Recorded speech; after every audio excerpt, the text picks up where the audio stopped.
நான் டைரக்ட் பண்ணும் போது நான் லிரிக்ஸ்லாம் எழுதி அனுப்பும் போது பாடி அனுப்புவேன். ஸோ தட் மியூசிக் டைரக்டர் வந்து கேட்டாருன்னா, பிரதீப்பே நல்லா பாடுறானே, ஏன் நீங்களே பாடக்கூடாது கேட்பாங்க அப்படின்னு சொல்லிட்டு பாடி பாடி அனுப்புவேன். ஆனால் அவங்க கரெக்ஷன்ஸ் மட்டும் தான் சொல்லுவாங்க. இந்த லிரிக்கை இப்படி மாற்றிக்கலாமா, அந்த லிரிக்கை இப்படி மாற்றிக்கலாமான்னு. சரி, ஆசையை குழி தோண்டி மண்ணில் புதைச்சிட்டேன். சரி, நமக்கு வராது. சரி, இது நடந்தால் யாருக்கு லாபம்? யாருக்கும் லாபம் இல்லை. யாருக்குன்னா யூஸ் இருக்கா?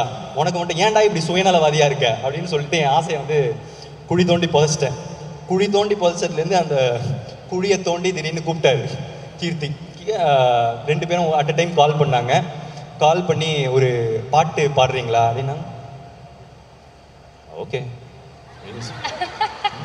அப்படின்னு சொல்லிட்டு டிக்னிஃபைடாக பிஹேவ் பண்ணேன். உள்ளுக்குள்ள சொல்லிட்டு பயங்கர ஹாப்பி. ஆனால் நம்ம ஹாப்பினஸ் எங்க காமிச்சிட்டா அதுக்கப்புறம் நம்ம பாடி சரியா இல்லைன்னா அவங்களுக்கு வந்து மாத்துறதுக்கு வாய்ஸ் கஷ்டமாயிடும். சரி, அவ்வளோ சந்தோஷம்லாம் பட்டாரு, இப்போ அவரை கூப்பிட்டு நீங்கள் உங்கள் வாய்ஸ் நல்லா இல்லை மாற்றிடலாம் அப்படின்னு சொன்னால் சோகப்படுவார் அப்படின்னு சொல்லிட்டு நான் கொஞ்சம் காமாக வச்சுட்டேன்.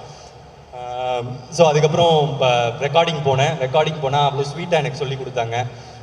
என்ன வேணும், ஏன்னா நம்ம ஒரு புது விஷயத்தை கற்றுக்கும் போது ஒரு ஸ்வீட்டான டீச்சரும் நல்லா பாஸ் பண்ணிடுவான்னு நினைக்கிற பிரின்சிபலும் இருந்தாலே போதுமே.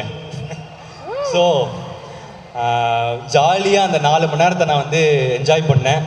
பயங்கரமாக இருந்துச்சு.